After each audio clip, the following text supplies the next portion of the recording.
Bienvenidos a un episodio más de Tenemos Mucho que Decir. Hoy vamos a abordar uno de los barcos que más les gusta a nuestra audiencia, que es el arte y la creación artística. Hoy nos vamos a enfocar un poquito sobre la literatura y vamos a platicar de producciones nuevas que andan en el mercado. Nada más así poquito para que sea la sorpresa y les platique sobre lo que vamos a comentar esta mañana.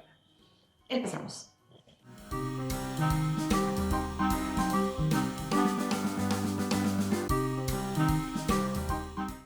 Pues el gusto de tener en esta ocasión a la maestra, la literata, la amiga, la gran lista de las, Mónica Alicia Juárez. ¿Cómo estás? Más que nada tu amiga y amiga de los que nos están escuchando.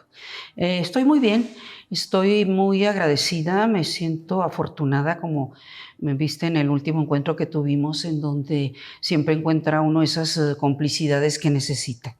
Y pues para subsistir hasta donde yo llego, tenemos que llenar todos los huecos posibles que nos da la energía, todos los arcos, y pues qué mejor que el arte, y ahí andamos. Me faltó entrar a la lista de Mónica Alicia, una de las voces radiofónicas más reconocidas de la frontera, una de las divas de la radio en la frontera. Hazme la buena. Porque no, es que no dudo ni tantito que quien de repente escuche ahora el programa va a decir, esa voz, ¿dónde la he oído? ¿Dónde la he oído? Sí, pues sí. Es parte de tu amplia experiencia el dominio de los micrófonos. Fíjate que sí, lo reconozco. Les digo yo que el micrófono a algunos da, a otros quita, a otros los mantiene neutrales, y creo que a mí me ha dado bastante. Y me asombro porque pues desde cuando no estoy en los micrófonos, y sí me encuentro gente que al escuchar mi voz me recuerda, y bueno, eso es muy grato. Sí. Oye, Mónica Alicia, vamos a platicar de ti y de tu creación, de ti y de tu desarrollo, pues no puedo decir que tu inclusión, porque es algo que has venido haciendo desde hace ya un buen rato en la literatura. Pero antes de ir a lo particular, me gustaría que platicáramos un poco sobre esta situación en la cual, comentábamos antes de empezar el programa, Juárez ha pasado por épocas en las que se ha considerado la ciudad más violenta del mundo. E igual también ha sido catalogada como la ciudad más resiliente del mundo, por encima de espacios con guerras tradicionales, porque pues aquí hemos pasado otro tipo de guerras. Y yo le he apostado siempre a la idea de que una buena parte de esa capacidad de resiliencia del juarense, de esta franja fronteriza, es el arte. Nos tienen vistos en el resto del país como la sombra negra que hay sobre la ciudad, pero hay poca luz sobre toda la creación artística que se da aquí. Entonces, tú eres parte de ella. ¿Cómo la percibes? ¿Cómo la sientes? Yo creo que esos conceptos forman parte pues, de épocas todavía antes del desastre que tuvimos nosotros. Acuérdate de José Vasconcelos, que decía pues, que aquí en el norte, ¿verdad?, donde se acaba la civilización y empieza la carne asada. Claro, comparativamente el hecho de ver el clima social, el clima artístico, el clima natural, pues somos muy distintos en el centro y en el sur del país, y lo reconocemos. Y qué maravilloso, ¿verdad?, que se den esos fenómenos. Pero luego sí, mucha gente se quedó con esa idea de que así como está el desierto en su acepción exacta, que también en lo social. Y en esa parte creo que hemos tenido que ver muchos y mucho. Yo llegué el día que se entregó el chamizal. Sí, el 28 de octubre del 67. Había una fiesta en la ciudad y yo pensé que era porque yo llegaba de Ciudad Delicias. Luego me di cuenta de que no era así. Y desde luego yo venía como maestra de primaria y con las ganas que tiene todo joven de comerse al mundo. Me incorporé luego al Ateneo Fronterizo, me encontré luego a Judith Galarza y ella, cualquiera que hiciera manifestaciones en la calle, sí, como una situación de canalizar la energía. Y por ese lado siempre con la idea de que a mis alumnos, a los chiquitos, a los pequeños, ¿verdad?, aprendieran a hablar en público, aprendieran a declamar y aprendieran el arte dramático. Entonces, cuando yo veía esos logros en mi escuela primaria, que trabajé en varias, en la Club de Leones y en la Abraham González, en la Luis Cabrera, con unos resultados fantásticos, ¿no? Toda hay gente que se acuerda de eso, de que en lugar que pase un adulto a dirigir una fiesta, pase un niño de 5 o 6 años. Y esos que se hicieron adultos, que todavía me ven y dicen, mire, por usted perdí el miedo a hablar en público. Eso es muy grato. Pero entonces, en esa cadena que se lleva, ha faltado, desde luego, los apoyos necesarios. Y sin embargo, se han visto subsanados con eso que tú mencionas. Y ya volviendo al presente, sí, efectivamente, hay una explosión de arte, empezando por los muros, ¿verdad? Vamos a modificar muros, vamos a modificar barrios, vamos a crear asociaciones, vamos a presentar libros, vamos a presentar obras de teatro. Y también las escuelas de educación superior, que ese es su papel, también se han puesto su cachucha, su chamarra o su camiseta, ¿verdad?, en mayor o menor proporción, que debería de ser mucho más. Si todos marcháramos al mismo ritmo, pues claro que la situación sería otra. Pero coincido plenamente contigo, que la salvación de cualquier grupo, de cualquier persona, su resistencia a ir contra la adversidad, precisamente la espiritualidad, ¿verdad?, la parte mágica, la parte creativa, y ese es el arte. Así que ese es el salvavidas. Tú te has abocado, bueno, déjame, voy a rezar, aprovechando que pusiste sobre la mesa tu llegada a Ciudad Juárez. Yo veo, nosotros nos conocemos hace 15 años más o menos, poco más, poco menos, pero la historia de Mónica Alicia va, la construcción de la diva y del mito de Mónica Alicia es de mucho más atrás. Tú como maestra, ¿no tomaste el papel pasivo de decir, ok, voy a la escuela de 9 a 1, los enseño a leer, los enseño a escribir, gracias niños, que les vaya bien? Tú siempre has tomado un papel activo en todo lo que haces y das un poquito más o mucho más de lo que te toca. Entonces estamos hablando de que tu carrera como docente, de esa jovencita que llegó de maestra de primaria, ¿cómo terminas al final de tu carrera docente? Yo creo que te no la termino. Eso es bueno, hablando oficialmente. A tu retiro de las aulas. Te vas a asustar que ya tengo más de jubilada que de lo que trabajé. Así, ¿verdad? Ese tamaño. Sí, yo creo que esto obedece y no es ningún mérito. Soy maestra por vocación. Y luego mi formación profesional en la normal rural, cuidado, era de todo a todo, pensar que sí podíamos transformar a base de trabajo. Entonces mis 3 primeros años los hice en Delicias, en una escuela rural. Y entonces llegaba yo con mi adolescencia en grupos de adultos y con mis ideas, esto, el otro. Y qué maravilla que nadie me ponía el pie, nomás me decían, hágalo usted. Nomás con que no me estorbe, yo lo hago. Entonces yo tenía que ver con bailes, yo tenía que ver con deportes, yo tenía que ver con acción social, yo tenía que ver con reinados, todo lo que significa en la escuela rural. Entonces cuando llego aquí, pues hombre, me sobraba todavía mucho, de tal manera que al estar en la Abraham González, que parecía estar en una escuela particular, por la serie de recursos humanos, financieros y de apoyo que había, pues vamos a darle, ¿verdad?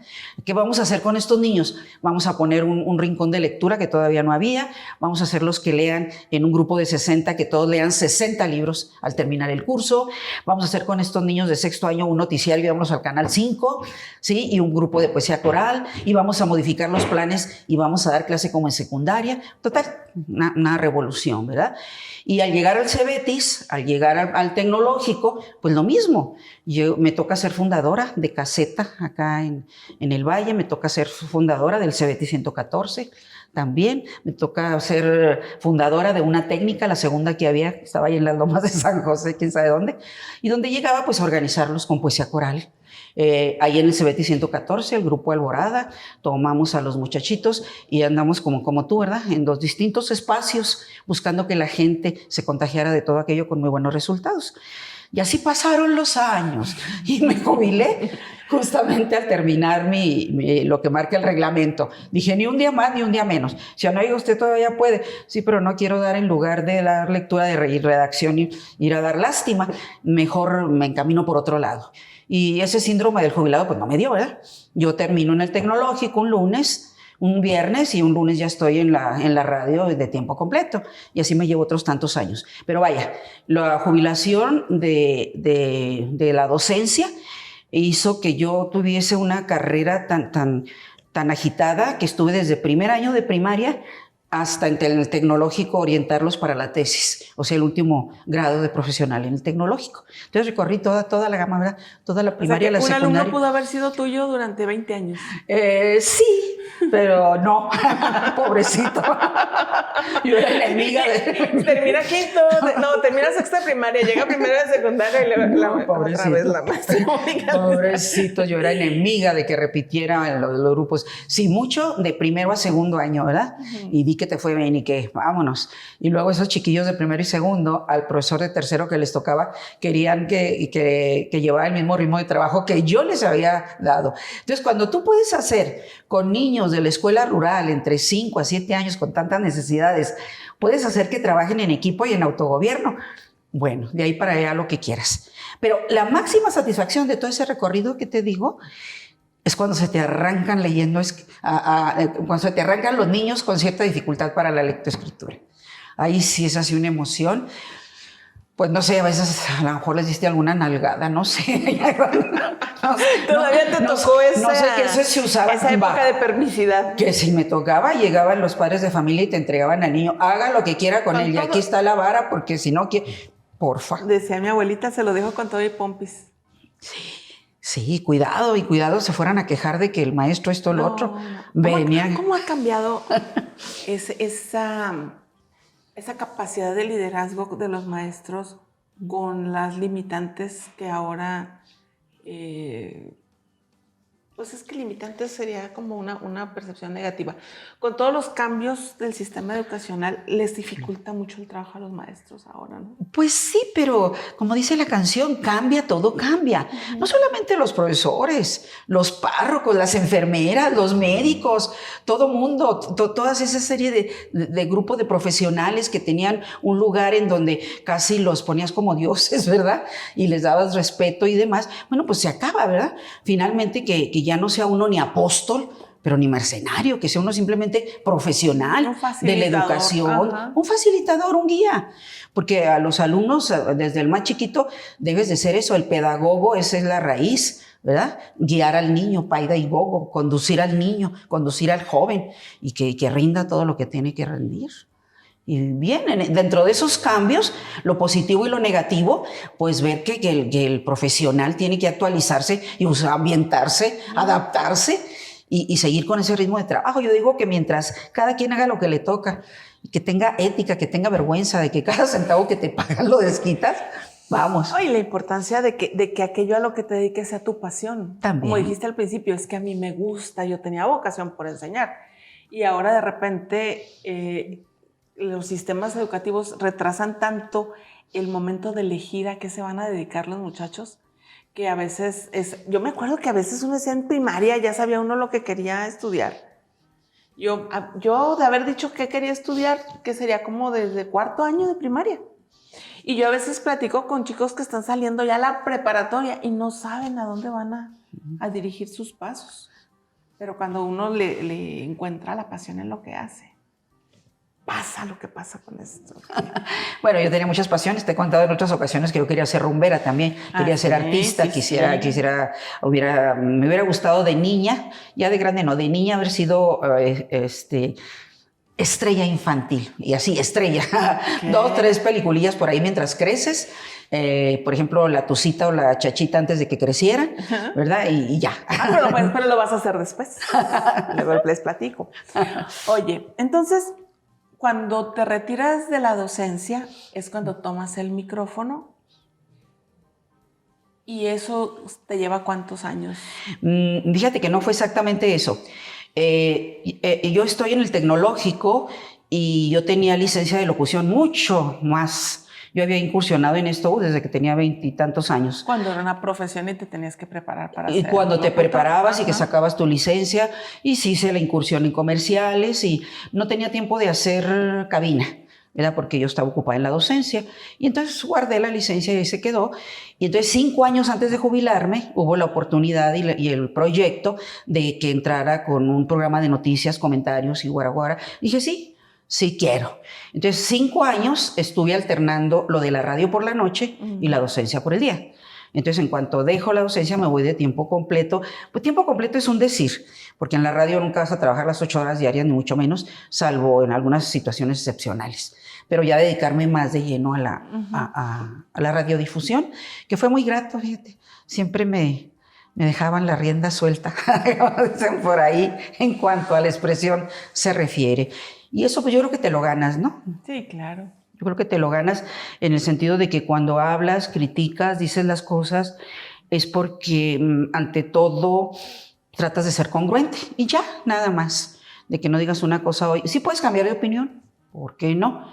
Pero dentro de ese cambio de opinión, también que tu acción sea muy congruente. Yo, por ejemplo, creo que pude haber hecho una carrera política tanto en mi lugar de residencia como aquí, porque se presentaron todas las alternativas posibles y yo como que traía fijo ahí mi papel de normalista rural, de que pues no estar del lado de la política y del gobierno. Yo creo que se me quedó muy grabado. Te mantuviste congruente. Y entonces, pues bueno, ¿sabes? Pero sí estuviste en algún momento También. de ese lado. También, y lo pensé bastante. Me acuerdo de cuando recibí el ofrecimiento de estar de aquel lado en la cuestión de funcionaria municipal. En lugar de agradecerle a quien me invitó, al ingeniero Elizondo, le decía yo, pues, ¿qué te hice? No me pongas en esa situación.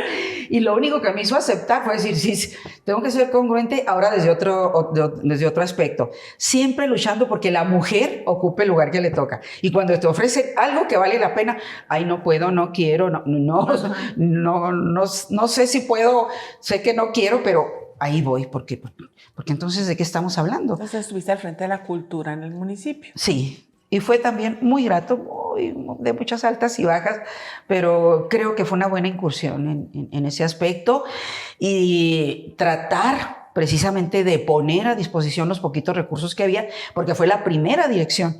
No había un plan, no había recursos, no había nada, había que crearlo desde la base. Y entonces, de pronto yo que ni siquiera había querido una dirección de primaria, tener así un montón de gente que dependía lo que tú dijeras o lo que tú provocaras o lo que te organizaras para que su estancia fuese aquí, fue muy duro, fue muy difícil. Sobre todo cuando te encuentras en el papel, pues no sé de sancionar, no, de corregir. Y decir, bueno, el dinero público, aprovéchamelo bien. Cuando estás trabajando en el gobierno, no te estoy becando.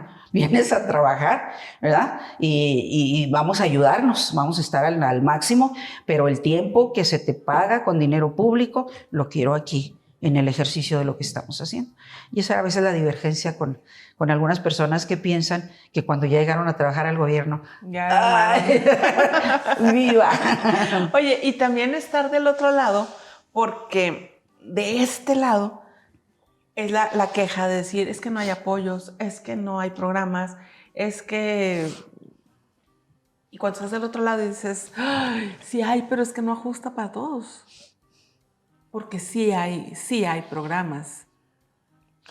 Bueno, finalmente no va a alcanzar el dinero porque la cuestión de la cultura y del arte siempre ha sido algo accesorio, algo a ver qué cae por ahí, ¿verdad? Y yo al estar frente y con tan poco presupuesto tenía 2 preocupaciones fundamentales. Que quien venga aquí a la dirección a solicitar, a plantear lo que sea, primero no sienta que es invisible. A mí me choca que llegues a un lugar y nadie repare en tu presencia, ¿verdad? Y nadie ni siquiera te diga siéntese o espere. Entonces esa era mi principal preocupación. No me hagan esperar a la gente. Y la gente que quiera verme, que si yo estoy aquí o estando lejos, lo que sea, la atención a la gente. Y segundo, que dentro de lo que plantee no se vaya con las manos vacías, porque también hay cada proyecto por ahí pues que no es posible. Entonces tú no puedes darle a uno de tus hijos zapatitos de charol y traer a otro descalzo, ¿sí? Entonces pues los 3 pesos que tenemos, eso es lo que ofrezco. Yo no ofrecía, estando en la dirección, cuestiones presupuestales, sino de espacios. Tú traes un proyecto, Entonces tú no me vienes a pedir, me vienes a dar y yo te lo agradezco. Pero yo no te puedo dar un quinto. Yo te puedo dar espacios, te puedo dar organización, te puedo dar logística para que como artista te proyectes o esto y lo otro. Y de ahí para allá, adelante. Ok, bueno. Una vez que sales de esa área, ¿en qué momento empieza la literatura? ¿En qué momento la pluma empieza a hacerle comezón en la mano a Mónica Alicia? Bueno, yo creo que eso fue siempre, pero nunca me propuse. Soy como muy clásica mexicana, ¿verdad? Quieres hacer algo y no te pones a estudiar. Entonces, algunas veces que cantaba yo en el micrófono, ¿verdad? Cuando se me ocurría por ahí alguna nota, alguien me hablaba y me decía, oiga, ¿a usted le gusta mucho cantar? Sí, sí. ¿Y por qué no aprende? ¡Ay, qué feo! Sí, pues igual en esto de escribir, escribía sí. y escribía y escribía, pero nunca me ponía a trabajar. La técnica. Algún día me encontré a Jesús Gardea, mi paisano, que era drástico, ¿verdad? Y que había mucha estimación porque pues hubo ahí una situación bonita que lo pude yo ayudar. Entonces, de pronto le digo, ay, pues con mucha pena, pero a ver, califícame todo esto. Y sí se lo llevó. Y otra vez que volvimos de ver el montón de hojas, dijo, bueno, yo lo había visto, que era terrible a la hora de sancionar. Bueno, dijo, pues ya revisé y todo. Pues síguele escribiendo, dijo, aquí rescaté algo. Me subrayó así, pez hermoso. Ese era todo lo que valía del montón de hojas. Lo rescatable. Bueno, y vuelve a la carga de la Mónica sin querer estudiar y otra vez me vuelve a encontrar hace 20 años a Carmen Amato y entonces ya hice un librito y ya, pero pues a la manera tradicional, ¿verdad? De que juntas las hojitas y las encuentras. Carmen, por favor, ella también, muy benévola. También rescató. Se lo lleva y luego cuando me lo deja, mire, quiero que me prometa que después de lo que le diga va a seguir escribiendo, pase lo que pase. No, dije, pues ya marchamos otra vez, ¿no? Y ya me hace algunas indicaciones, mire esto, lo otro, aquí, allá. Yo se lo agradecí mucho, pero ahí quedó todo. Ahí quedó todo. Hizo falta que en mi vida viniera una desgracia, un drama, una situación que me sacudió mucho y que en ese momento ya no tenía yo una ocupación de tiempo completo. Y es cuando me pongo en los talleres de literatura. ¿El arte te sirve de catarsis? Sí, definitivamente. Yo creo que fue uno de los aspectos grandiosos de poder yo rescatar un poquito de lo que traía ahí atorado. Y bueno, pues a escribir y asistir con ella y retroalimentarme, lo que es en un taller. Y ya en eso llevamos 4 años y se han hecho varias publicaciones. Creo que he avanzado sobre todo en lo que está ahorita por salir y que todavía no da luz, será como en mayo o junio, que se va a llamar Al Oído. Creo que ahí ya voy a poner punto final en esta carrera de la cuestión poética, porque me gusta mucho la narrativa también. Entonces, como que ya vas agotando, ¿ok? Y ahí vamos. Claro que había cosas, como por ejemplo que te lanzaban una convocatoria, esto hace como 30, 40 años, ahora es cuando nomás ves los rectores que había, para que tú te ubiques. No, pues sí. Pues sí, pues ni tú ni nacías, yo creo todavía. Hola, Willy Campbell. Sí, entonces de pronto que una convocatoria que letras nuevas, pues yo no era nueva, pero mis letras sí, ¿verdad? Que primero, segundo, tercer lugar alcancé una mención honorífica con un poemita, Credo. Pero bueno, rescaté ese, yo no sé de dónde andaba por ahí y ahí me lo publicaron, ¿verdad? Como, vamos a ver de qué año es ¿De qué año será tú? Lo que sí sé es que esta ya venía suelta, yo no fui. ¿Traer alguna? No, pues no trae adelante y no trae atrás. Bueno, de entrada creo que lo podemos dejar a la imaginación porque, qué cosa curiosa, porque así como fue tu primera participación, yo creo que también fue la primera de quien editó, porque no le puso nada ni nada, ¿verdad? No, lo hacían ahí mismo en la universidad, pero sí le falta. Sí, está escolar. Está escolar la edición, que es muy bonito además eso. Sí, exactamente. Oye, entonces, bueno, déjame nada más, me retomo ahí un punto que me parece muy importante. Normalmente creemos, como dices tú, que cantar es como que ya lo trae uno. Sí. Y que escribir ya lo trae uno porque todo el mundo escribimos o porque todo el mundo pintamos o porque cuando no entendemos que cada una de estas tiene una disciplina que hay que aprender. Yo comentaba esta semana, estoy dando un taller y me decían los asistentes que por qué tenían que aprender las reglas cuando el arte de escribir era eso, escribir. Libertad. Sí, entonces les decía yo que yo cuando me surge ese comentario en cualquier tema, me acuerdo mucho de Picasso.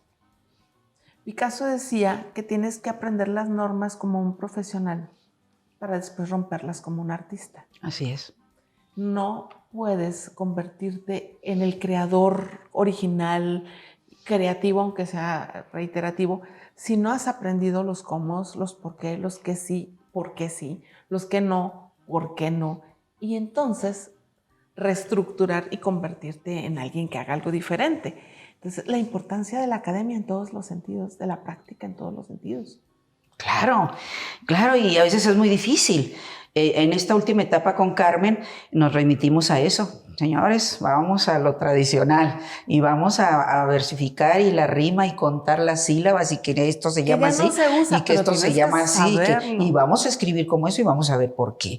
Y lo hicimos y va a aparecer en el próximo volumen, la poesía como se considera tradicional, ¿verdad? La clásica. Muy cerca de mi ocaso, yo te bendigo vida, que rime el soneto, el madrigal, que tenga determinada estructura, en fin. Pero dentro de todas las disciplinas, yo creo, si no me falla la memoria, fue Alva Edison el que dijo, pues, para dominar algo tienes que tener 1% de talento y 99%, no, él decía inspiración y transpiración, ¿verdad? 99% de transpiración y 1% de inspiración. Y nosotros creemos que es al revés. Sí, hay que es escribir por escribir. Y ahora se ha dado mucho con que bueno, tiene su luz y su oscuridad, con la autopublicación.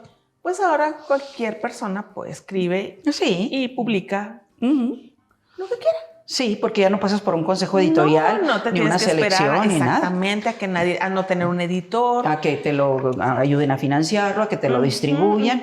Pues sí. Y también nos cerramos a que somos los conocedores y los dueños de nuestro documento, sin entender que, por ejemplo, a escritores de primer mundo le mandan su material a un editor.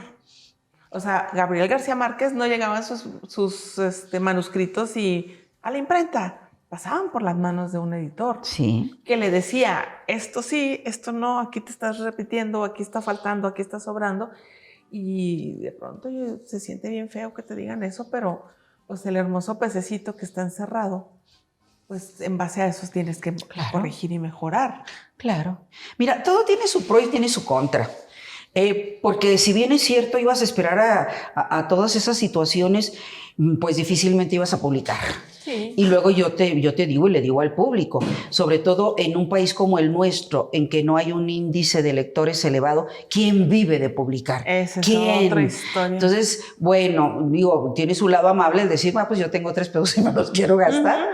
Y luego, como por ejemplo ahorita en Juárez, si hay una fiebre por escribir y por publicar, y un montón de editoriales y muchos recursos tecnológicos muy buenos, ¿verdad? Para que ya la ortografía y todas esas cosas se echan comas al editor. Sí, y luego no se los coman, por favor, no se coman al editor, es indispensable. Sí, y el encuentro del que está escribiendo con el que te está apoyando, ese encuentro, porque también a veces tú tienes tu idea fija y no te la pueden cambiar en función de las reglas, sino si yo te entiendo esto, pero me gustaría que esto. Finalmente, cuando tú ya tienes el producto en la mano, bueno, pues lo vas a regalar, lo vas a vender, lo vas a acomodar. Yo tengo un sueño en cuanto a la escritura se refiere. Yo no sé si lo que escribo valga o no valga, o sea, que trascienda, pero yo soy muy aventada, siempre he sido muy aventada y no le temo al ridículo, ¿eh? Y cuántas veces he caído en él, pues primero me río yo para que no se vean los demás y adelante. Sí, yo mi idea es que una vez que logre cierto dominio y que tengan cierta calidad, buscar eso, buscar por ejemplo ahorita que hay una tendencia a nivel federal de ir a un lugar en donde van a vender y a editar los libros baratos, porque yo no quiero sacar ni siquiera el costo de mis libros, pero si hay alguien que me los haga, los distribuya, yo encantada, está la patente y órale, el que quiera llevárselos, que se los lleve, como ahora son por 20 pesos, por 30 pesos, por 50 pesos, según la presentación, que también tiene su pro y tiene su contra, como todo en la vida. Pero al paso, yo en este momento fluyo. Suavecita. ¿Se hizo? ¡Qué bueno! ¿No se hizo? Pues ya que el no ya lo tenías. Así es. ¿Qué sí? Después de Letras Nuevas, ¿qué siguió? Después de Letras Nuevas hicimos este poema como hojas que era al terminar uno de los talleres que publicáramos todos los que estábamos en el taller. Entonces se publicó y se estrenó muy bonito, porque ahora tenemos ahí una de artistas como Vicky, qué barbaridad a la hora de poner escenografía, música, luces, pregúntale a ella, ¿verdad? Y a Vicky Ordóñez. Entonces, en un café literario, no sé si te tocó que tuviéramos esta presentación. No. Entonces, en un foro adecuado, con hojas, todo el mundo llevó hojas. Yo le arranqué a mi moro macho, una hoja grandota, y en lugar de llevar hojas de papel, en el moro escribía ahí, ¿verdad? Y luego leías ahí y luego aventabas las hojas hasta que se iba cubriendo de hojas, ¿verdad? Poemas como hojas. Muy interesante. Sí, entonces esta fue colectiva y de pronto decimos, bueno, ¿cuánto cuesta? Pues que esto y que el otro, ¿cuántos somos? Total, era una publicación en donde yo en esta tenía como 12 o 15 libros, no más. Y entonces, bueno, pues los regalan, conservas una por ahí y demás. Y ahí se publican, han de verse unos 4 o 5 poemitas, ¿verdad? Esto es en el 2021. Sí, okay. Ya estamos ahí. Y de pronto ha habido varios encuentros, ¿crees? Ahora con la tecnología, pues que nos ven en España y que nos ven en Argentina y que nos ven en quién sabe dónde. Y de pronto se hace esta publicación también. Odas de Esperanza. Odas de Esperanza, sí. Encuentro Internacional de Mujeres Poetas en tiempos de contingencia, uniendo al mundo. Estamos hablando de que ya, si ese es del 21, ya es muy reciente. Sí, a ver, tú que conoces de ese sí debe de tener ahí cuándo, cómo y demás. A ver. No, caramba, tampoco tiene fecha, no puedo creer. No, pero eso sí, pone todo el dato de la portada, que yo me imagino que porque el autor les ha dicho se las presto, pero quiero todos mis créditos. Que no tiene. A ver si al final. Debe tener al final, sí. 2020. ¿Y el 2021? Sí, pues ahí va. Ya me pierdo yo en eso. Están al revésadillos. Sí, me pierdo en el sentido de que salió primero y que salió después. Porque en lo que estás en el taller y con los contactos que tiene Carmen y su crédito que tiene como poetisa, de pronto le hablan de esta organización, de la otra, y bueno, se hacen así a control remoto. O aquí, ¿verdad? También desde algunas salas. Acabamos de estar ahí en la universidad. Con motivo del Día de la Mujer, en una lectura que se hace y a veces eso trasciende, se hace un volumen, en fin, ya tiene otra dinámica. Ok, estos 3 ejemplares estamos hablando, todo es poesía, hasta ahorita todo ha sido poesía. Hasta ahorita todo ha sido poesía. Estos 3 ejemplares son antologías. Sí. Lo cual quiere decir que son varios autores publicando bajo en el mismo libro. Okay. Y fíjate si seré modesta o tonta, no te traje precisamente el de Metamorfosis. Que se te anda olvidando tu primer libro que ese sí en era solitario. Pero aparte, con una característica muy especial, porque la portada la diseñó una de mis hermanas, el contenido estuvo como muy al hombro con el editor, otra de mis hermanas, fue como un producto familiar. Y a mí me gustó mucho la portada que me hizo, los colores que puso, la significación que tiene. Es la primera fotografía que tengo yo de niña, porque has de saber que por angas o mangas nadie me retrató de bebé, sino hasta los 3 años. Entonces... Y luego, ¿por qué esa discriminación? Y luego no te voy a decir, oye, es que éramos muy pobrecitos. Sí éramos, pero algo pasó ahí. Para una foto se había alcanzado. Algo pasó ahí, porque mis hermanos mayores sí tenían una foto de más chiquito. Hasta que hubo y se perdió. Hasta que yo, no, nunca me habían retratado, hasta que yo reclamé y le digo, oye, aquí están los retratos de Chelo y de Pancho y Licha, ¿dónde están? Todos con Che, ¿verdad? Entonces, es la primera fotografía de estudio y la recuerdo como este momento a mis 3 años, ¿verdad? Pues sí, ya es que fue impactante. Ajá. Es impactante que te pongan tu mejor vestidito rosa, que te hagan tus bucles, que tu mamá se vea como la veía siempre, que llegues ante el fotógrafo y te diga todavía del pajarito, ¿verdad? Y que te pongas ahí y no te retrató varias veces a la primera y ya está, vámonos. Sí, pues antes era, pues no como ahora que te tomas 10,000 fotos y luego escoges en cuál saliste mejor y borras las otras. Pues esa es la foto de Metamorfosis, la portada. Alguien me decía, oye, tienen la misma mirada. Ay, le digo, sería una niña diabólica. Si a los 3 años tengo la misma mirada que ahorita. Pero sí, fíjate, pasado el tiempo, alguien me reconocía de niña a mujer madura, que dice que por la mirada dije, ay, qué terrible. Pero no, pero eso no es terrible. Al contrario, quiere decir que has mantenido tu esencia desde niña. Pues sí, pero imagínate cómo ven los niños, cómo ven también los perros con una inocencia así. Bueno, es que por eso no te habían tomado la foto, ahora que entre nos te quiero decir. Que la verdadera razón por la cual no había foto, porque decía tu mamá, ay, esa mirada. Oye, no es de por cierto, niña. ¿tú no tienes metamorfosis? No. Oye, te la tengo que No, traer. no la tengo. Metamorfosis ya en su segunda edición, quiero que sepas. ¡Qué padre! Sí, hubo quien, por ejemplo, llegara y dijera, pues yo tengo una empresa y me gustaría que mis trabajadores, órale, ahí está y vamos. ¿De qué versa? Porque estas antologías son de temáticas específicas o son cada quien escribió lo que quiso. Cada quien escribió lo que quiso, pero ya en Metamorfosis ya hay una distribución.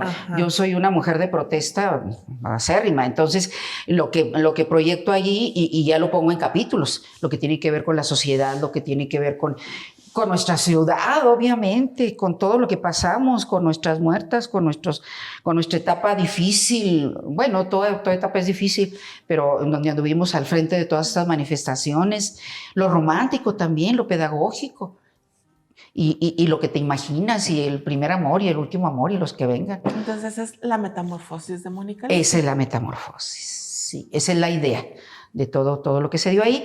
Ahora lo veo y que ya está el otro en función y digo, no, pues sí hubo un salto, creo yo, cuando menos desde mi punto de vista, que he mejorado y mal haría si no estoy ahí. A ver, estos ya estabas en un taller. Ya. O sea, todo lo que has escrito y publicado ya es a partir de que entras en la disciplina de un taller. Sí.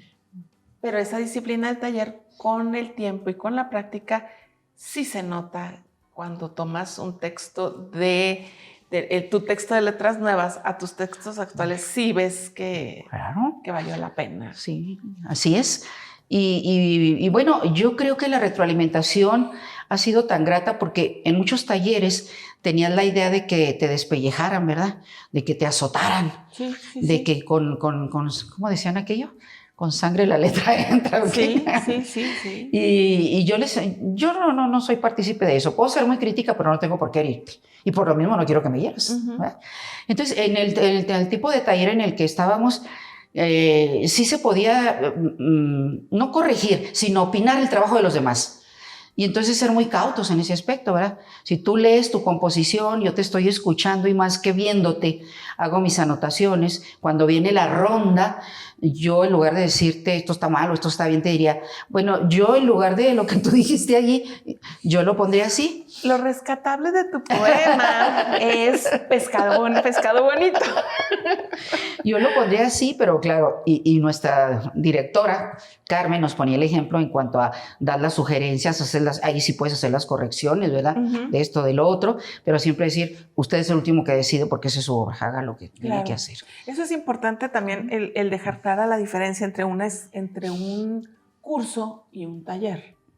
Porque hay gente que llega a un taller creyendo que es un curso en el que te vas a sentar como en la escuelita, tomar notas, aprendes, haces la tarea, el maestro te califica y tu burrés queda en la intimidad entre el maestro y tú, y lo más que va a pasar es que diga, los que pasaron y los que no pasaron. Pero un taller es interactivo. En un taller tienes que estar abierto. Pero ahorita que lo mencionas, yo creo que los nuestros fueron cursos y talleres, porque el hecho de tener la tecnología y la disposición de Carmen Amato nos mandaba muchísimo material. Y entonces había que estudiar y ver las etimologías y ver las corrientes y ver los autores y ver cuánta cosa y comentar sobre eso al siguiente. Y claro que te nutres de eso y luego ya a darle. Ahora, antes de pasar a aquí, hasta Metamorfosis, ¿tienes un estilo en cuanto a tus poemas o es poesía libre? Es poesía libre, pero básicamente, y me han corregido y tienen razón, lo mío no podía llamarse poesía sino discurso. Soy muy discursiva. Es como estar en este momento tratando de improvisar y que a veces no tiene nada de poético. Y me ha costado trabajo. Yo escuchaba y leo mucho a Carmen y a Vicky que están desde luego en otro nivel, y siempre aspiras a eso, a que en cada uno de los versos exista un recurso poético, no nada más narrativo, no nada más discursivo, no nada más de protesta. Y eso es lo difícil de ir ir enlazándolo, y yo creo que en este volumen que se va a llamar Al Oído, creo que lo logro ya de alguna manera. lo logro de alguna manera, pero que vas a comentar tú, eso es punto y aparte, eso ni es poesía, ni discurso, ni nada. No, sí, pero no. Bueno, yo quería dejar aparte de ellos por muchas razones. Mónica Alicia acaba de dar a luz un nuevo bebé, un nuevo producto que se llama Luciérnagas. Hace pocos días tuve el gusto de acompañarla en la presentación del mismo y debo de decir que yo no me fijé que lo tenías en la mesita. Yo llegué esperando que saliera y cuando empieza y sale esta belleza, te juro que suspiré porque es profundamente bello, o sea, estéticamente es profundamente bello. Se nota el cuidado, se nota la dedicación, se nota el detalle para llegar a esto. Y luego la adecuada decisión de romper el formato e irte a este pequeñito que a mí me remite mucho a una serie de libros que yo tengo en casa, el tipo de encuadernación, un poquito más grandes, pero que son súper fáciles de llevarlos, que es cómodo. Y te comentaba yo el día de la presentación que a mí me remitió mucho a los libros de cabecera, que antes se utilizaba, era lo común en las casas bien nacidas, tener un libro en la mesa, en el buró, que antes de acostarte lo pudieras tomar y darle una repasadita, que si de repente ibas a descansar, lo tomaras y que en cualquier página lo pudieras abrir. Y era así como el clásico. Quien es religioso, tener una Biblia y tener un libro de cabecera. Ese que lo relees y te gusta y te sigue gustando y lo puedes volver a leer, pero que a veces son novelas largas y dices tú, ya la leí 5 veces, no le hace, la voy a dejar descansar un añito y me la voy a volver a encontrar y la voy a volver a leer y me va a encantar. Pero esto que haces aquí me encanta porque son, no puedo decir precisamente frases, son, llamémosle pensamientos. Sí, reflexiones. Aquí, sí, a ver, es que no lo quiero abrir para que el que se lo quede diga que está nuevecito y nadie lo anduvo ojeando. Ábrelo. Es parte del asunto. Este formato que manejas es, cada párrafo es una pieza. Sí. Y esto nos remite a el tener la forma de leerla, interpretarla y reinterpretarla. Y yo me acuerdo que no es la referencia exacta, pero yo me acuerdo mucho que mi abuelo era fanático de Selecciones. Y él coleccionaba los tenía por años y con listoncitos, y cada X los tomaba y había una sección que se llamaba citas citables. Sí. Que era una colecta de pensamientos de personajes muy importantes, y a él le encantaba retomar y releer en particular las citas citables y las marcaba cuáles eran de peso para él. Entonces me remitió de alguna manera a si mi abuelo hubiera hecho una compilación de sus citas citables que a él le movían algo. Sí. Me lo trajiste a la mente con Luciérnagas. Qué bonito.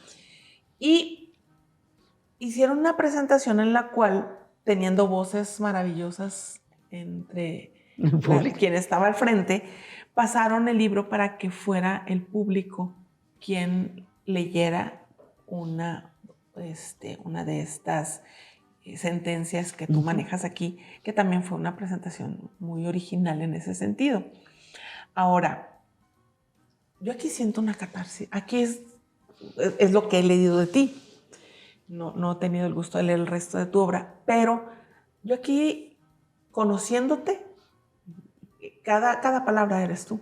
O sea, es un trabajo muy intimista, es un trabajo muy, muy personal. Lo siento así como, bueno, sí, estoy escribiendo libros, pero les voy a regalar un pedacito de mi corazoncito, ¿no? ¿Cómo empieza la intención de Luciérnagas? Sí, mira, es el hecho de que soy tan extensa al hablar y al escribir que de pronto quise hacer un espacio, porque yo también tengo muchos volúmenes como tu abuelo, de frases, de refranes, me encanta, pero ahí el detalle es cómo eso que te encanta, si vas a publicar, que aquí no encuentres, por ejemplo en este, no vas a encontrar uno que se haya publicado porque no le he copiado a nadie, ese es el reto. Entonces, en el reto yo dije, quiero un libro, primero que sea auténticamente de bolsillo, y este es de bolsillo. Segundo, ya con mi editor, que yo lo quería así bonito, con pastas de este tipo, no como los otros, sí. Tercero, quiero que sepas que finalmente hay que perfeccionarlo, porque esto tenía que llevar una división entre cada uno de los pensamientos. Y la próxima vez, claro, sí, que fuera claro en ese sentido, que no te vayas así. Corrido. ¿Ves? Y también la situación de que abra perfectamente sin que se vea acá esto demás. Entonces me fui tan allá, no sé si audaz o vanidosa o no querer molestar. Yo voy a hacer la presentación. Yo voy a hacer la presentación. Te autoprologaste. Sí, entonces cuando digo adagios, aforismos, proverbios, dichos, refranes, sentencias, me han gustado mucho siempre. Entonces voy a tratar de emular eso, pero ahora todavía voy así como pensando en nuestro tiempo en cuanto a que la actualidad vigente tiene velocidad, brevedad, fragmentación, síntesis y versatilidad, que no teníamos en otro tiempo. Y por otro lado, el que no estés de acuerdo conmigo, sino que te haga pensar un poquito y que digas, no, sí, ¿por qué? ¿Cuándo? A lo mejor alguna consulta. Ironía, sí, también, mucho de ironía por ahí. Y entonces, pretendiendo plasmar contenidos con mini temática controversial o micro reflexión de protesta y frustración, con ansia de lograr poesía. Yo no digo que la logro. Exagerada aspiración, pero que sí era muy exagerada, ¿verdad? Y luego en poner el contenido precisamente por temas. Por temática. ¿Verdad? Entonces, cuando agarré esta temática, en lugar de estar escribiendo allá, traía mi libretita y ya sea un programa de radio, ya sea una plática, ya sea un encuentro, me sugería algo, poner la palabra clave y luego... O sea, que este proceso viene de notitas guardadas también. Sí, también. También, y ya en el próximo ya me voy más allá, ¿verdad? En donde trato de ponerme chistosita, ¿verdad? A propósito de los mini poemas, en el otro libro va a venir por aquello que dice, déjame ver si me acuerdo. Le dijo la vieja al viejo, vamos a hacer el amor. Y el viejo le contestó, ¿para qué si ya está hecho? Sí, en ese tenor, ya que se rime, ya que te haga sonreír, ya que te haga, ay, sí. Entonces, en el próximo ya viene, ya que vi muchos mini poemas y que vi cosas que podían tener distinta estructura, en el próximo ya dedico toda una sección a estas cosas que se me quedaron en el tintero y que creo que es un buen ejercicio para todos, para que no te compliques mucho, que digas, aquí ya se terminó esto. Pero dices que en el siguiente ya te apegas un poquito más a reglas. Sí, sí, definitivamente. De contar sílabas, de las rimas. Sí, el próximo tienes tus secciones y una es la poesía tradicional, ¿verdad? Ajá. Ahí lo vas a encontrar. Y luego la creación totalmente libre. Okay. Y luego los mini poemas. Ya. Sí, yo te ubico más en textos de largo aliento que en esto. A mí también eso me sorprendió, que de repente... Te dieras a la tarea de ponerte la faja verbal. Sí. Y condensar tus pensamientos con este trabajo, que debo de decir, porque no voy a decir quién es el otro libro, pero les voy a platicar. Hace poquito me llevaron un librito, pues yo creo que casi escolar. Sí, no, en cuanto al tamaño. Al tamaño. No, muy bien su edición, todo bien, nada más en cuanto a su tamaño. Entonces me dicen, oye, es que estamos colocando estos libros, bla, bla, bla, bla, ¿te quedas con un ejemplar? Y yo, pues sí, para apoyar la causa que estaban manejando. Y casi me da el ataque cuando me lo cobran, 290 pesos. Entonces... el día de la presentación del libro de Mónica Alicia, que veo esta belleza, dije yo, si traigo dinero para comprarlo, porque si aquel que eran 20 hojitas me costó eso. Dije, pues a ver, ¿a quién empeño? ¿A quién le pido aquí para que me complete para llevarme luciérnagas? Y cuando dijeron el precio que estás manejando de él, no nada más hubo personas que dijeron, me da 4, me da 5. O sea, se los empezó a llevar por 12, así como media docena, por favor. Ese costo, ese precio que tú le estás poniendo a tu trabajo, si te cubre el costo de esto, si estás así como que estoy patrocinando. Yo le pongo la lana nomás para que no digan que se lo regalé. Mira, primero yo soy una cazaofertas siempre, y en función de libros, yo creo que también hay que buscar el buen precio. No tienen por qué ser caros los libros. Por eso la gente no lee, porque son caros los libros. Y otra vez tengo que ser congruente, ¿verdad? Entonces, me encuentro muy buenos aliados, porque cuando yo voy y me hacen un trabajo de esta calidad y me hacen un precio especial, yo puedo dar precio especial también. Sí. Y ahí nos vamos. Sí. Entonces, por ejemplo, debe tener un costo de unos 70 pesos a lo más, ¿sí? Con mi aliado. Y me dijo, y cuando las veces venga, lo modificamos, le agregamos lo que quiera, se lo doy al mismo precio, y si es más volumen, o sea, más ejemplares, pues baja. Perfecto. Me tienes luego que recomendar a tu impresor. Exalumno. Este librito, con esta calidad de librería de primera, porque tiene la calidad de textos que yo tengo impresos en Estados Unidos por grandes editoriales, tiene un costo de 100 pesos. O sea, de verdad, a como están las cosas ahorita, casi te cuesta eso un café en un Starbucks. Sí. Entonces, a mí me dije, que se me hace que se equivocaron. Que se me hace que la que dijo que le va a poner la diferencia para completarle. Y eso me pareció también muy, muy congruente contigo. El hacer algo tan bonito y no irte a lo de la otra amiga, que no les voy a decir quién, que hizo ese... Y viste que Metamorfosis igualmente, teniendo este formato y quizá más grueso, lo pusimos también a ese precio. El de Metamorfosis, ese me lo editaron en Guadalajara, también a muy buen precio, porque como cazaofertas buscas acá y como aliados que tienes, se puede. Ahora, ¿dónde se pueden comprar estos ejemplares? Ese es el detalle. Fíjate que la presentación y luego pues será por redes, no entiendo yo eso.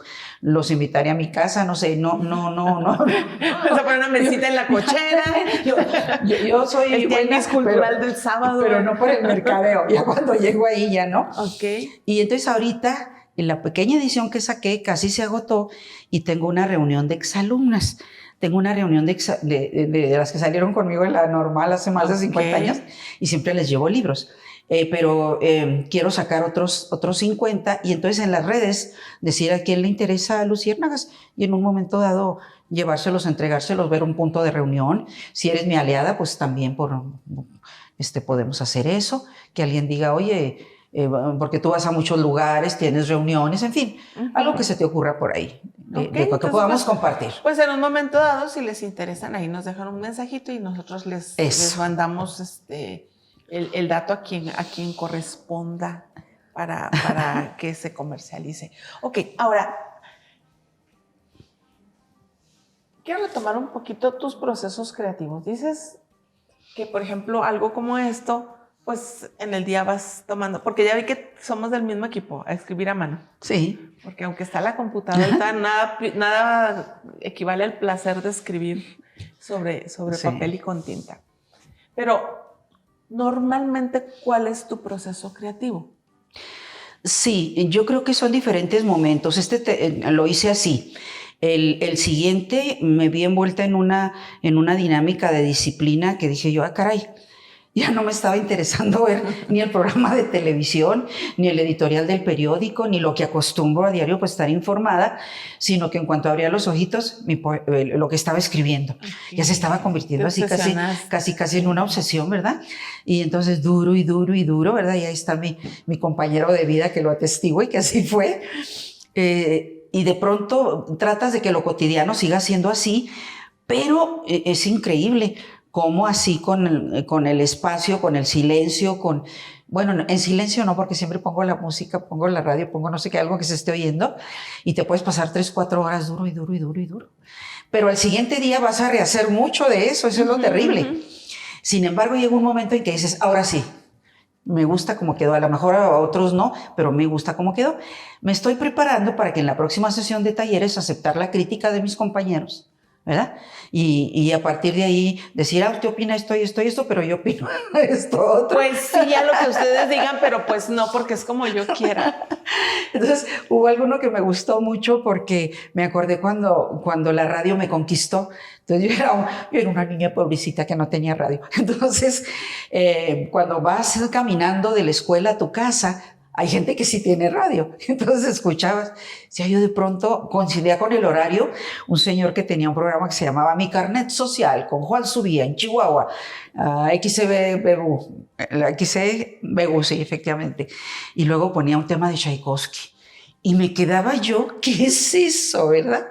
Un tema de Tchaikovsky. Nadie me decía que era la música clásica o ranchera, pues nomás por el placer de estar oyendo lo que el señor ponía, y a partir de ahí decirle a mi padre, oye, yo quiero un radio, fui y me compré uno de segunda, y ándale, yo soy una especialista en música, ¿cómo te diré? En canciones de mi época. Todo el 50 y 60 me dicen mis sobrinos, oiga, ¿cómo se sabe canciones? Claro que me sé muchas canciones. ¿No te pasa que de repente ponen una canción y le empiezas a cantar y dices, ¿y yo por qué me sé eso? Sí, muy seguido. ¿Y cuándo me aprendí eso y por qué? Sí, ¿a qué hora había oído esta canción como para sabérmela? ¿No? Y luego las distintas corrientes, lo que da. Casi estuve en esa presentación que tú estuviste a punto de poner otra dinámica en donde lo primordial de la poesía y lo más fácil son las canciones. Hay que pidala cantando. La mayoría de las canciones son poemas. Sí. Entonces, bueno, de las canciones de antes. De antes. Por eso la gente se los aprendía.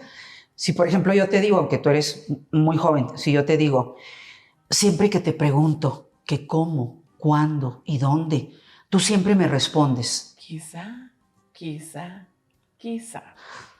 ¿Sí? Y así pasan los días y yo desesperando. Y tú siempre expresando. Quizá. Ahí está. Y no necesitamos cantar ni ser poetas y ya estamos haciendo un poema. Sí. Entonces, a partir de esa cuestión de la radio, a los 9 años estaba la Mónica en una estación de radio en Delicias, de Café Combate, participando en programa de aficionados, y que le dijera el locutor que tenía muy bonitos ojos, ¿verdad? Y que le canto una canción a mi mamá, ¿verdad? Ahí fue donde quería ser rumbera. Fíjate, no, todavía no. Okay, de rumbera ya me acaba atrás. Aquí tenía como unos... Ya evolucionó. Imagínate, Cariño, ¿verdad? Cariño, ¿verdad? Que cantaban creo que los churumbeles de España y a capela. Y la Mónica, pues como no tiene miedo al ridículo, se la aventó toda y a ver quién dice nada. Ay, qué bonita niña, tengas un Nescafé y no te darán dinero ni nada y ahí vas, ¿verdad? Y varias de esas ocurrencias. Entonces, este que acabo de hacer, le pongo cancionero y me remito a todo aquello, ¿verdad? Al cancionero Picot de don Chema y doña Juana. Eran los monitos que salían así, folclóricos, y te devorabas el cancionero Picot, que era gratuito y que lo guardabas como de colección. Te aprendías todas las canciones. Entonces, eso me llevó a pensar que mucho de lo que has vivido se puede transformar en poesía, en historia, en narrativa, y te satisface y ocupa tus horas, pero olvídate. Y ese es el proceso creativo, pero más que nada, ya me estaba yo dando cuidado, dije, ya me estoy obsesionando demasiado, ya no quiero nada. Yo te preguntaba el día de la presentación, que cómo decides decir, punto, ya, este es el último que escribo y ya, tenemos que publicar. Porque justamente puedes caer en esa obsesión y decir, le falta, todavía tengo más. Pero tienes que ponerte un espacio en el que digas, aquí se acabó.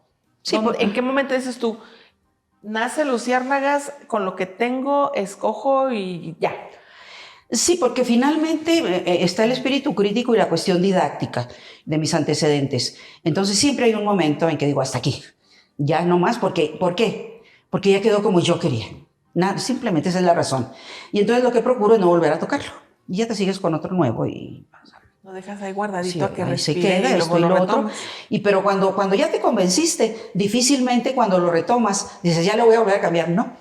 Y al contrario, a veces tienes un reencuentro y dices, ay, qué bonito. Yo lo escribí. ¿Sabes?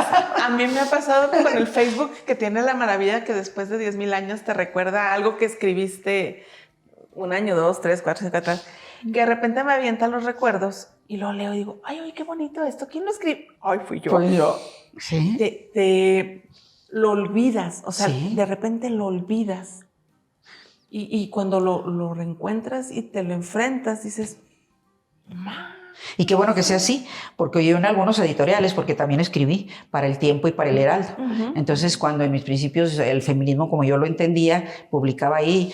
Eso sí, cuando los volví a ver, dije, ¡ay, cómo te atreviste a decir eso! Pero bueno, forma parte también de la evolución y de la transformación. Sí. Yo hablaba de una segunda y tercera esclavitud que decía yo en mi editorial, pues sí, queríamos la libertad y nos pusimos a trabajar, y ahora que salimos a trabajar y volvemos y el trabajo doméstico ahí está y los hijos ahí están, es una segunda, tercera esclavitud. Podemos hablar de libertad y de que ya la hicimos. De haber sabido, me quedo donde estaba. Justamente. Oye, háblanos un poquito de lo que viene de tu nuevo trabajo. Nos dices que viene por partes. Una parte es poesía con métrica, sí, con ritmo, con todo lo que es los cánones, sí, del arte marcan. Después estamos hablando de texto libre y luego retomas un poco de micro... Sí, micropoemas, sí. Micropoemas. O mini poemas, sí. Ok, ¿cuándo está listo esto? Y me platicabas que es parte de un proyecto más ambicioso. Sí, esto fue algo muy bonito porque nuestras compañeritas, ¿verdad? Vicky y Vicky Ordóñez y nuestra directora Carmen Amato, de pronto estaban pendientes de las convocatorias, se lanzó por parte del gobierno del estado, se reunieron todos los requisitos, hubo el patrocinio adecuado y de pronto, ¡pum! Señores, ¿cuántos son ustedes? 6. Pues se tienen tanto por cuanto para escribir su libro y vamos a hacer una colección de 6 libros, todo el proyecto era de poemas.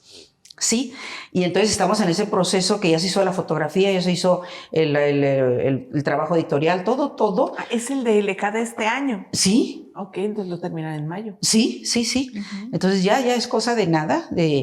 Ahí sí me preocupa un poquito, aunque pues bueno, haz de cuenta que si en lugar de que cueste 100 pesos, de pronto puedes tener los 6 libros a un precio accesible.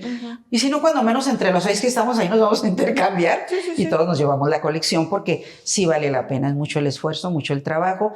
Pero hay otra situación, es muy probable que podamos tener gira en el estado, dando a conocer nuestro trabajo como parte de la convocatoria. Social. Porque ya lo hicimos en alguna ocasión, aquí en los centros comunitarios también ganamos otra convocatoria, y entonces ibas y le leías a la gente, y decía yo, qué maravilla, me van a pagar porque lea poesía, porque así decía la convocatoria, ¿verdad?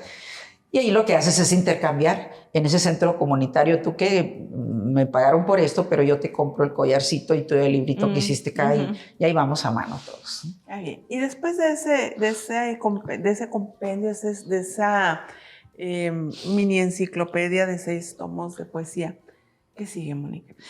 ¿Qué más hay en el tintero de Mónica Alicia? Yo creo que ya es tiempo de retomar algo que ya había hecho también con Carmen, en el sentido de la narrativa en autobiografía. Ella me decía que tenía muchas posibilidades ahí. Entonces, cuando nos poníamos a platicar y cuando nos poníamos en el taller, sí notaba yo que la gente me ponía mucha atención, ¿verdad? Entonces, cuando pongo ahí uno de los capítulos, La minifan, y cuando veo mi encuentro a los 5 años con Pedro Infante y toda esa cosa, ay, digo, es autobiográfico, ¿no? Y pienso que ahora la narrativa y la autobiografía, si le pones un poquito de poesía, va a quedar algo muy completo. Yo tengo la deuda de hacer un trabajo autobiográfico de mi madre, sí, y prácticamente a manita ya está. Y el mío lo tenía por capítulos. Haz de cuenta de mi memoria de los 3 años hasta cuando salí de la normal a los 17. Todo eso ya está, ¿verdad? Y como hay de pronto... hay tanto que contar que no te habías dado cuenta. A lo mejor no le importa a nadie, ni siquiera a tus hijos, ni siquiera a tus descendientes, pero de pronto haces el recuento y es muy satisfactorio. Y eso es lo que voy a hacer, voy a entrar en la narrativa con autobiografía. Sí, pero no menosprecias el que digas, ay, no le va a interesar. Es bien sabido que si quieres hablar del universo, habla de tu pueblo. Definitivamente, el que quiere hablar del mundo, que hable de su aldea, que es de lo que más conoce. Y de pronto se enlaza la historia y veo que, caray, este hecho político de que yo estuve ahí presente en delicias y que me acuerde de esto y que recopilo aquello otro y de lo que pasé en la normal como interna, que estuve a punto de tirar el violín, ¿verdad? Decir, yo ya no toco por lo difícil, ¿verdad? De las condiciones y de cuando empiezas a trabajar y los patinazos que das porque piensas que estás haciendo las cosas bien, te encuentras tantos obstáculos y ahí vas, y de que por qué fui a caer en Ciudad Juárez y yo lo que quería irme a otro lugar, y de por qué estoy aquí. Es decir, que iba a ser esto transitorio, y aquí me quedo y está bien. Y está bien, pero siempre con la esperanza de ir a un pueblo chiquito y bonito, con un mejor clima. Ahí te doy toda la razón ahí. Entonces sigue la narrativa. Sigue la narrativa y muy probablemente también bajo el ala de Carmen, porque creo que nos podemos... Ella es muy generosa en ese sentido. Y fíjate, fuimos compañeras cuando yo ya estaba en el Cebetis trabajando, que tenía como 4 o 5 años, llega ella, que son esos 4 o 5 años que le llevo yo de edad, ¿verdad? Llega a empezar a trabajar ahí, pero yo la veía mucho más chiquita, mucho más jovencita. Y eso fue nuestro primer encuentro, fuimos compañeras en el Cebetis, ¿verdad?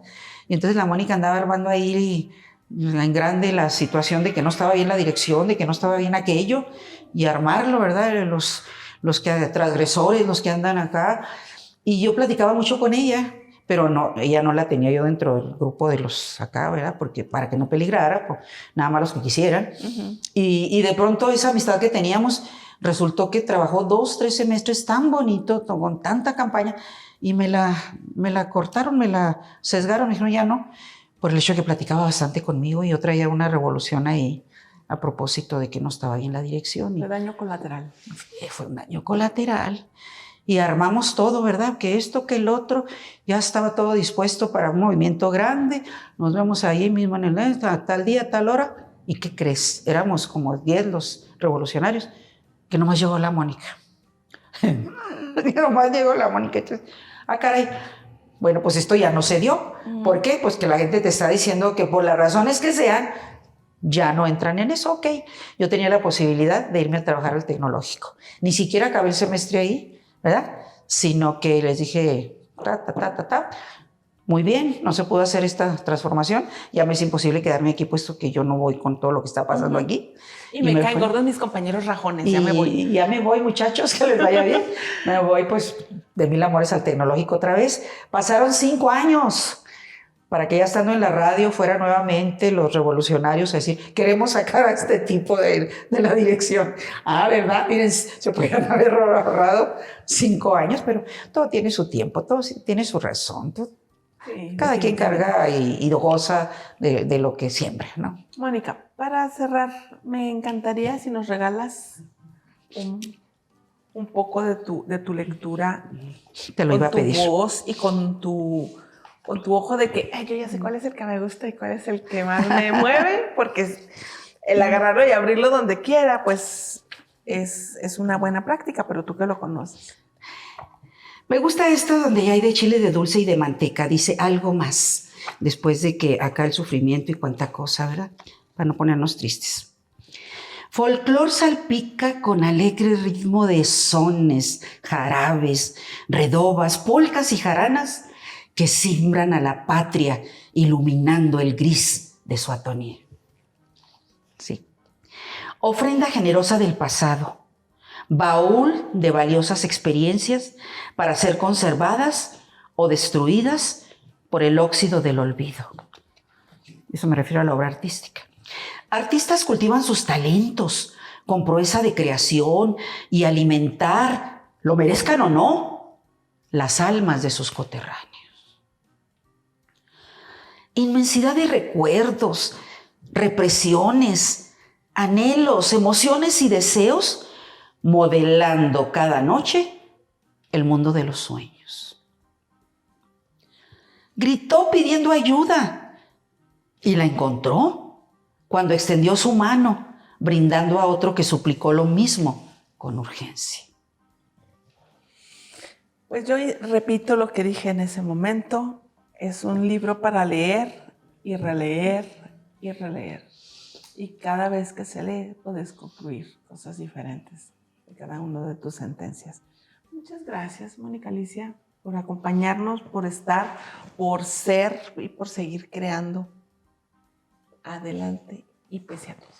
Déjame agradecerte porque en esta última parte de la conversación tú reflejaste lo que yo quise comunicar. Un libro bonito, portátil, económico y que moviera el tapete. Que moviera el tapete a la gente en el sentido de que hubiese la posibilidad de la emoción, del repudio, ¿por qué no? O de las ganas de escribir. Y cuando tú me lo dices en esa forma, así fuese uno entre miles, pues yo ya cumplí mi objetivo. Así que muchísimas gracias. No, gracias a ti. Y no se la pierdan que muy pronto verán en la pantalla grande a Mónica Alicia. Que así sea. Que así sea, ya, eso se tiene que concretar pronto y van a ver lo que va a pasar. De que van a llorar, van a llorar. Sí.